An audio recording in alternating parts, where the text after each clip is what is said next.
All right, well, welcome to the crew chief training here at our location in Tampa, Florida. Basically, what we're going to start doing is having a designated crew chief for every job. Essentially, it's going to be like a leadership position for every single job so that there's no confusion on how things are going to be done, the order things are going to be done.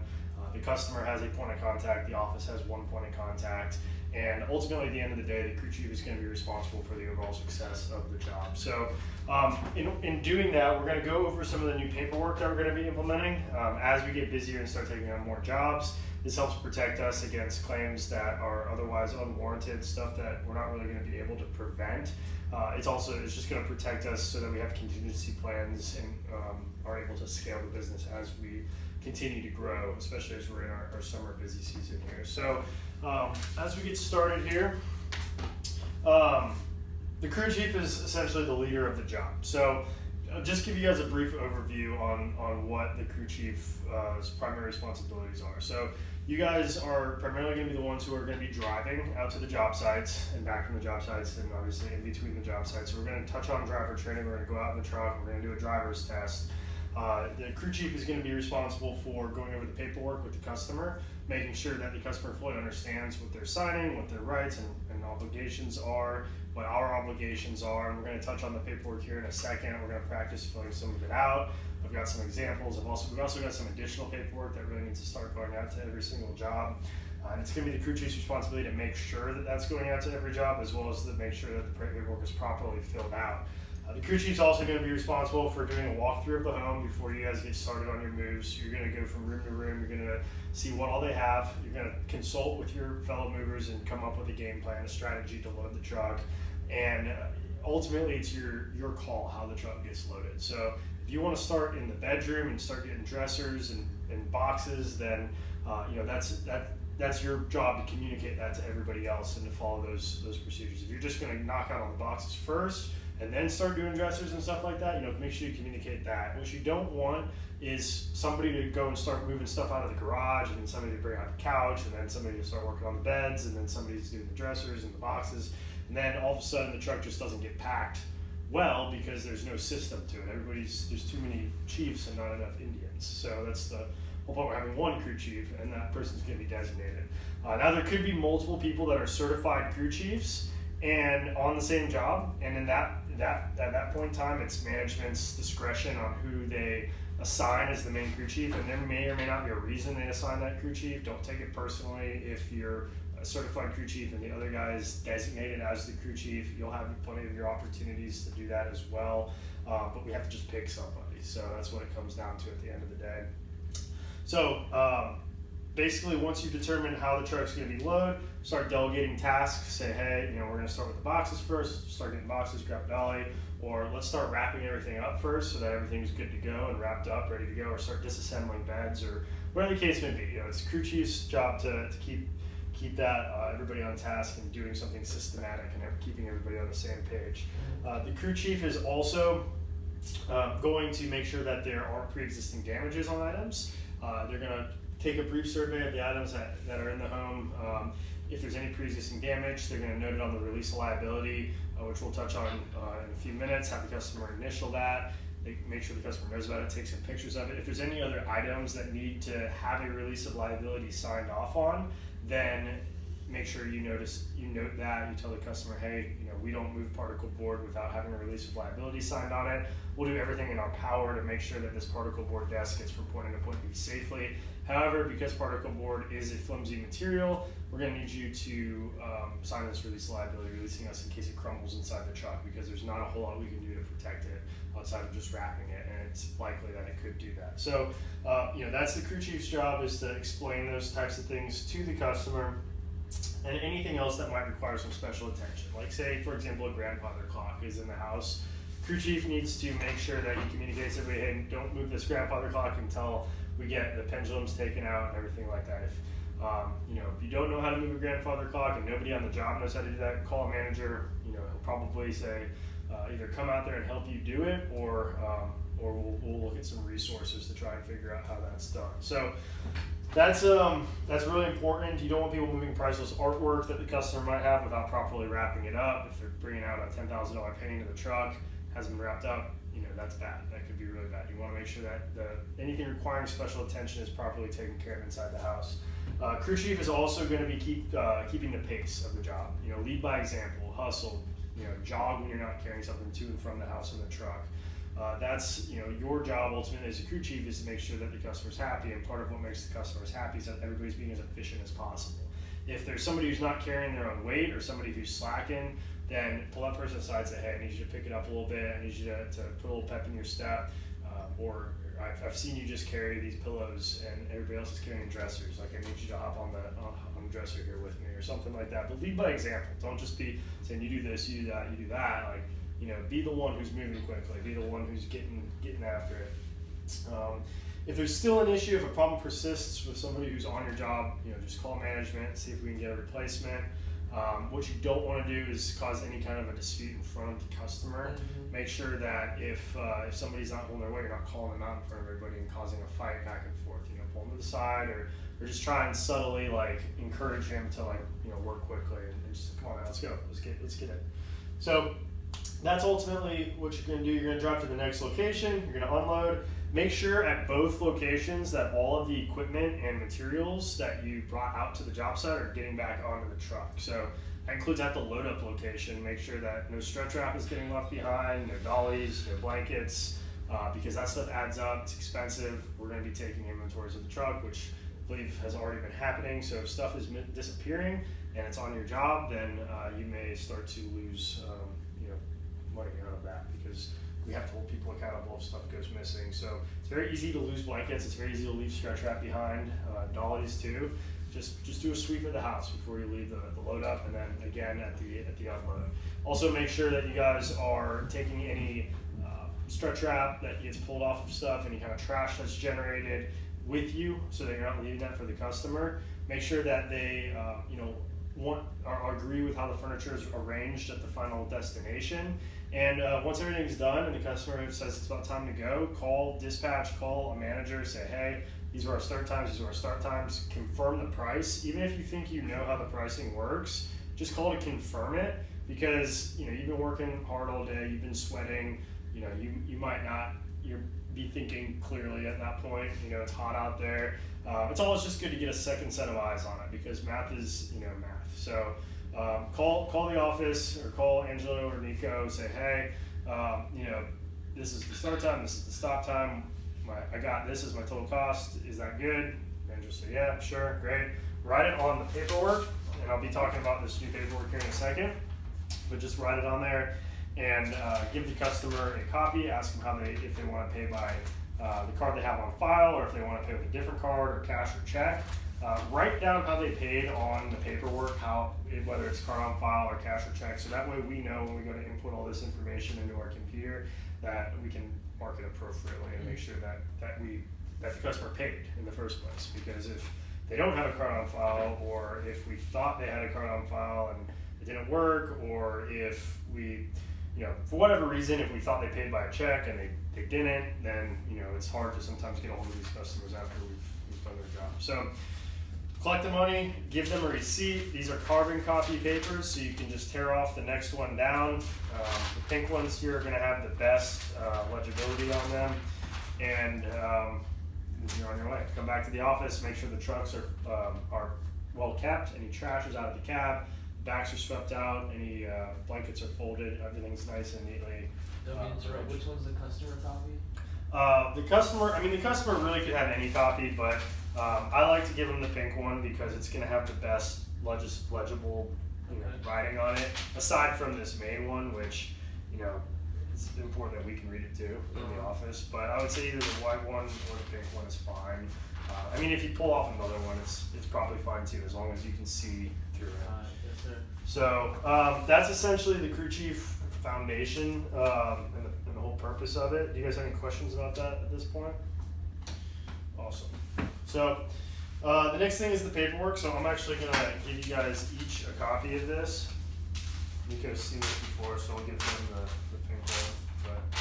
But everything in purple that I've highlighted is the stuff that the crew chief needs to fill out. Everything in yellow is where the customer needs to sign. So if you want to take a quick look at that, the name of the shipper, shipper is just another name for the customer.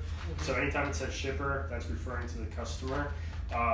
Write out our license number at the top there where it says registration number, write the start or write the loading date and the delivery date. Usually that's going to be the same day unless we're holding somebody's stuff overnight. In that case, write the 2 different days. Write the address, the phone number. Where it says authorized agent, just write the names of the movers. So write your name, write whoever you're working with. This is going to make it a lot easier when we're doing payroll and tallying everything up. If we can just look at the paperwork and see who's out there, especially since on the calendar sometimes things get switched around last minute, or if somebody doesn't show up, it will make sure that the right people are getting paid the right amounts. So moving down, you go to the hourly relocation. You'll write how many men are out on the job. You write for how many hours the base rate is for. So on this one, I put 2 hours plus 1 hour travel time. So that's 387. So if you guys have seen our base rate of 387, that's how we come up with that. We do a 2 hour minimum for the labor at 129 an hour, and then we include a 1 hour of travel time at 129. So basically 129 times 3 is 387. Just write that in there, write 387. And then for the additional hourly rate, just go down to the extra labor section, write 2 men for 1 hour is 129. If you look over here in the payment category, I have it crossed out. I wrote it says the estimated charges must be paid in full prior to delivery by either of the following forms of payment: cash, cashier's check, money order, driver's check, Visa, MasterCard. Arrangements use credit card must be made prior. All that is really outdated information, so I crossed it out. We don't accept payment until after the job is over, aside from the deposit. So don't worry about that. Just cross that out. You'll see here on the right-hand column that there's a couple of different levels of insurance. Now, I'm going to go over that in a second, but the most common thing is going to be this release value of 60 cents per pound per article. That doesn't cost anything extra, so check that if they haven't purchased any additional insurance. Now, I'm going to show you guys what our additional insurance packages are. And we're telling customers about this ahead of time, but in case they made a last minute decision, they wanted to buy some extra insurance for their job, it's a good opportunity for you to upsell that and to bring in some extra revenue on the job. But we also have higher limits and coverage for them. It's just good to offer them that extra level of insurance. So if something insurance here, we do 60 cents per pound. Not that we would like it, we're not going to damage anything, but just in case anything happens, we offer this right here. Right, exactly. That's just the state of Florida minimum, and we're usually going to go above and beyond that. But that's what we're legally entitled to do. If there's something like that mattress the other day that the guy's claiming got damaged, and he wants us to buy a whole $2,500 new mattress, but we're like, listen, man, we didn't damage this. Like, this mattress is just causing its own issues. Then, we would say we're only legally entitled to give you 60 cents per pound. And that was also it helps us to work out a final agreement with the person that was like, listen, we're only obligated to pay you $60 for this, but we're going to give you $250 because for the trouble that it would cause you. We want you to be happy at the end of the day. We don't have to do that, but that's the minimum requirement. Now, the valuation protection insurance, as soon as I get through this, I'm going to start talking about that. We're going to have 2 levels, essentially, of valuation protection insurance if they wish to purchase the additional insurance. And just by being able to explain that additional insurance, if they decline it, then, if they come back and say, oh, all this stuff was damaged, we'll be able to say, like, we offered to sell you the additional insurance. So if they say no, it makes it harder for them to try and fight with us about that, because we're offering that one final time on the job site. And they're most likely going to be offered this, anywhere up to 2 or 3 times before that, whether it's the initial booking, the confirmation emails, or the confirmation call that the operations manager is doing, are all points where we're going to ask about that. But if they still haven't purchased it, one final time, we're covering our bases. So I'll talk about that here in a second. At the end of it, put the balance due once you've talked to the dispatch. Accepted for the mover by. This is the crew chief's name. Just sign that where you have to see that X. The signature of the shipper or the authorized agent. They sign this before the move. And then they also sign the at origin start time before the move. So you'll see that I highlighted both pink and purple. Yellow and purple at origin. So make sure you're writing the start times there. That's the time that you actually get to the job site and start working. So have them sign off on that, and also have them sign off the signature of shipper or authorized agent. Simple. If you take a break, just write the break times down. Just write the time that you started your break, the time that you stopped the break, whether that's lunch, whether that's weather, whatever the case is. And then at the delivery, write the stop time. Have them sign off on that at the very end. So you're gonna have them sign 2 places before the move, 1 place at the end of the move. Pretty simple. Then give them a copy, and you're good to go. On the back of these, they have the terms and conditions. So make sure that when you go over this with them at the beginning, that you're giving them an opportunity to read over this. You can leave it on the job site as you're working if you want. But the important part is at the end of the day, they're able to see the terms and conditions on the back of the paperwork. So. Customer, we used to use this paperwork all the time. Customers never really gave us problems with it. The key is just making sure it's filled out properly every single time. So, you can keep these examples. We'll use some examples in the office. Thank you. We're actually going to practice here in a second. But first I'm going to talk about the additional levels of insurance. So, I'll pass these out to you guys. And these are very self-explanatory. So, I'll touch on it here, but you can keep these as reference as well. These should be going out to the job sites with you so the customer can read it. The first option, basic liability. This is the 60 cents per pound box that I'm telling you all to check off on. That's just given with every customer. They get that. The second option, now this is the most popular one that we upsell. And one that we're really pushing for people because it provides them with much more coverage that is most likely going to leave them satisfied if something does get scraped up or nicked. This is our transit damage protection insurance. And this is for customers seeking some additional protection. Basically, it costs $99 and it covers repair or replacement of anything up to $500. Anything over $500 reverts back to the 60 cents per pound. But most damages, I would say 95% of damages are $500 or less to get fixed up. Whether that's sending somebody out to fix up their wood, whether that is somebody, upholsterer out to patch up a couch, or to touch up some drywall that got bumped into, just some common examples of damages. Or sometimes people just want a settlement. They'll want $100 off their move if something they don't really care a whole lot about gets nicked up. Most people are understanding that things happen on moves. They just want it to be somewhat made right. This is $99. Sometimes we're offering specials on that for $75. But for right now, the main retail price on this is $99, and that protects them up to $500, which 95% of damages are under $500. So you can explain it to them just like that.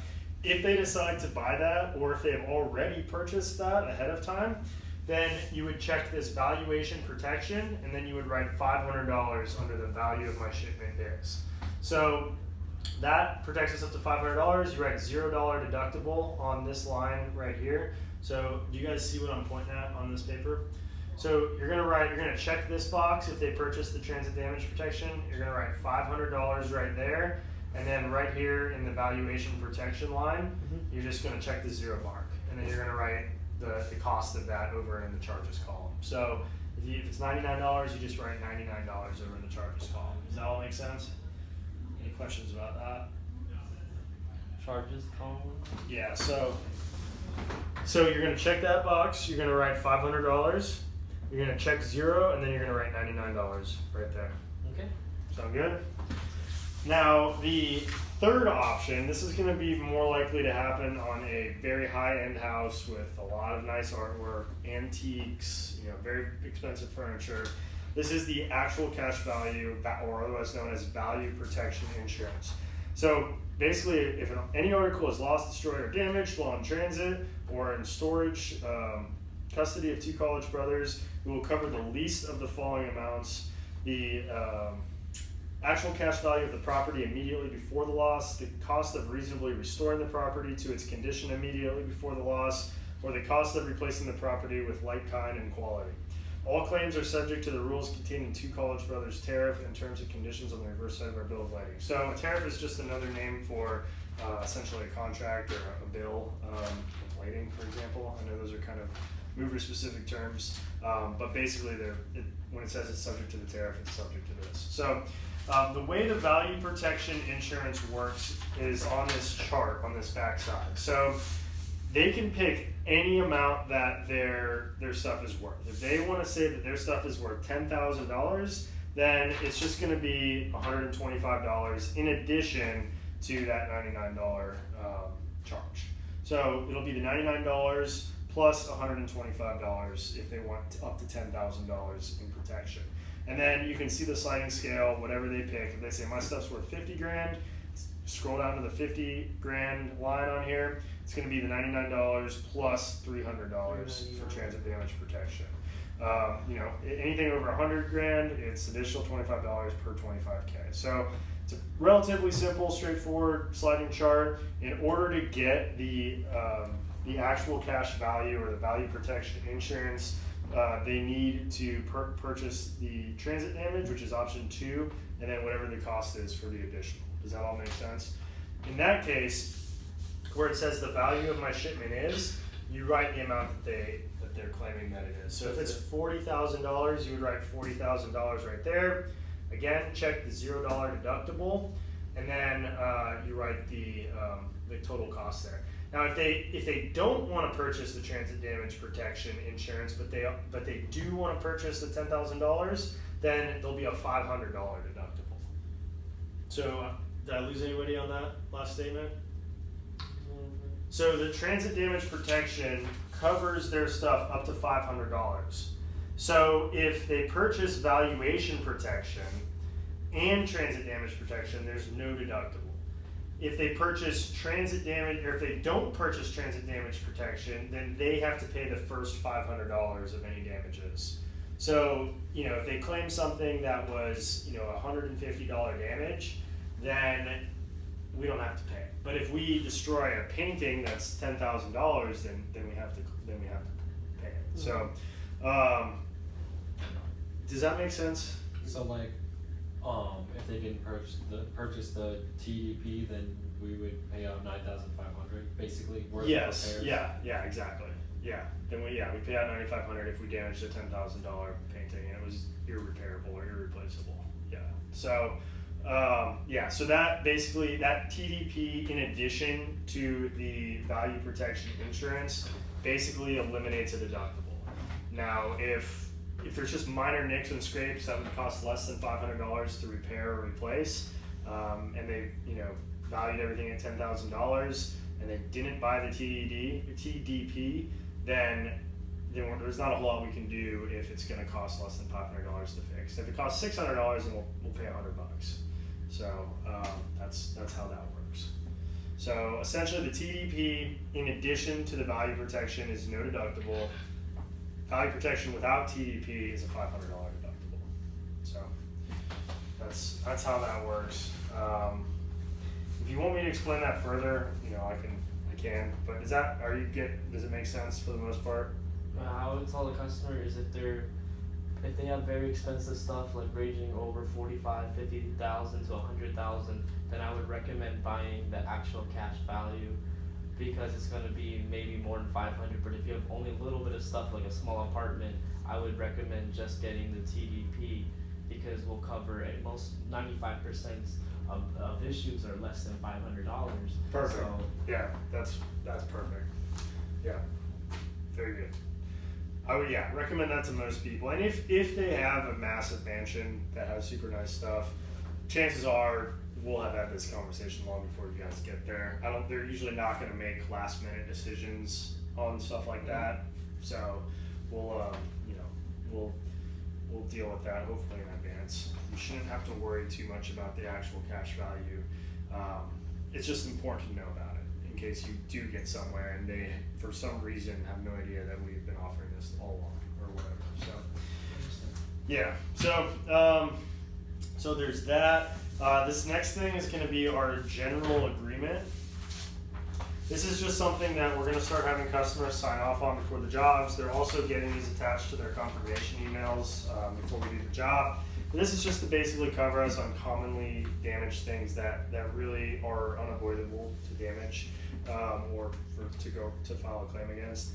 First thing is particle board furniture. You can read the reasons why, but basically this is saying I have fully read and understood and agree that Two College Brothers is released from all responsibility regarding particle board furniture. So, it says, while we make every effort to safely move such items and securely move them due to the inherent vice of such fragile furnishings, they are an exception to recovery. So that's basically saying that anything particle board, anything made out of like IKEA type stuff, you guys know what a particle board is, I'm assuming? We're not going to cover that. So they need to sign off on that ahead of time. Plastic bins and totes, you guys probably see these a lot in people's garages with like Christmas decorations and stuff in them. They're really not meant to be stacked up on top of one another. If those break, then we're not going to buy them a new plastic tote. And same thing with the stuff that's in it. If they break, we're going to do our best to not put them at the bottom of a stack of boxes, but they're not meant to be stacked in a moving truck. Difficult access, you guys have probably been in situations where there's a super narrow stairway, a super tight door frame, a small elevator, just an area that's really hard to navigate around. And say for example, a refrigerator. You know how refrigerators are oftentimes tucked back in like an alcove in a kitchen? If we're trying to pull that refrigerator out, there's a chance it's going to scratch the floor. This difficult access clause prevents us from being liable for that fridge scratching the floor because there's no way to pull that fridge out. So that's what that means essentially. Jewelry, coins, gold and silver. This is just saying, hey, don't leave that stuff unattended. Not that we're gonna steal it, but you can't come to us and claim that you had $6,000 cash in a desk that isn't there anymore. Like that, you can't claim that to us because we didn't steal it. You can't claim that we did. Just making sure that you move that yourself so that you can avoid that. This actually is a funny story. I'm in a bunch of forums with other moving companies, and there's a company out in Colorado, and they had just moved this lady's stuff to storage, and their own storage, and they got a call from the lady, and they're like, she was super frantic, saying, hey, I think I left $6,000 cash in the desk drawer of this one desk that you guys moved, and the mover's like freaking out. He's like, how do we know that you left that cash in there? Like, you can't hold that against us. But he went out and checked, and there was actually $6,000 cash in the desk drawer. Thankfully, it got returned to the lady. But you can see how that could be an issue. Not only for the customer, because they actually did leave it there, but for the mover, because they don't know, if they're we could be getting scammed. Somebody might say, oh, there's expensive jewelry, there's expensive, there's a $10,000 diamond ring. Yeah, exactly. And it was never there to begin with. So, that's to protect us from that, saying you need to move that stuff yourself because we're not responsible for it. There was actually a 2-minute truck out of Tampa like a year and a half ago, and the guys ended up stealing some jewelry and pawned it for $300. And the pawn shop recovered it, gave it back to the police, and it was like reported at like $50,000 value. And the guys obviously went to jail and everything for it. But hopefully we never have to deal with that. Boxes not packed by Two College Brothers. Any box, we're not responsible for the stuff that's in a box that we didn't pack because we don't know if it was damaged before. We also don't know if it was packed properly. So unless there's some kind of gross negligence, like the box gets tossed off the side of the truck, we're not going to cover boxes that aren't packed. Make sure they sign off on that. And then filing a claim, they just know that they have 15 days within the move to file a claim. And they can file a claim by emailing pictures to info@twocollegebrothers.com, and we'll send them the necessary stuff from there. So if somebody ever wants to file a claim on jobs that you guys are on, just have them say, okay, this is the process, send a written description and pictures to info@twocollegebrothers.com. We're now working with a claims specialist here in Tampa that is going to call them within usually 24 to 48 hours of them filing the claim, and then they're going to tell them what they need to do next. So pictures and written description, you probably want to tell Angelo or whoever the manager is to that happened and to be expecting that, but that's the process for filing a claim. So any questions about any of that? Just have them sign off on each of these. This is something that most large moving companies are having done. They shouldn't be surprised move, with they have to sign all of these as like a process. Yeah, each customer needs to sign everything here. Okay, I like that. Yeah, because I'm Yeah. sorry, man, we can't start this for you right now until you sign. Well, as soon as you start it, we'll start the clock. Right, and they're going to be getting this stuff ahead of time in their emails, so they should be expecting this, but we need to get a signature on it before we can start working, because it covers our butts. If the customer's upset about it, you know, if they say, oh, what do you mean you can't protect my particle board IKEA desk? Well, we have to call the office because we just can't move this stuff because of how it is. They're not meant to be put in a moving truck. Right. They're very likely to deteriorate. We'll try our best to make sure nothing happens. Exactly. But it helps for our help and to help you as well. Exactly. So it's going to help cover our butts, you know, big time. I mean, one of the biggest things in this business that we need to do is mitigate risk when we're moving people, because otherwise, I mean, we would never make any money if we got nickel and dime for every single little thing that happens. I mean, furniture is expensive, as you guys know. So yeah, I mean, we're gonna go, you know, out of our way to help our clients and resolve problems that they have, but we also have to know that with the process of bringing stuff from point A to point B, there's inherent risk. So that's what this stuff is protecting us against. And then I'm just gonna pass out an example of a release of liability.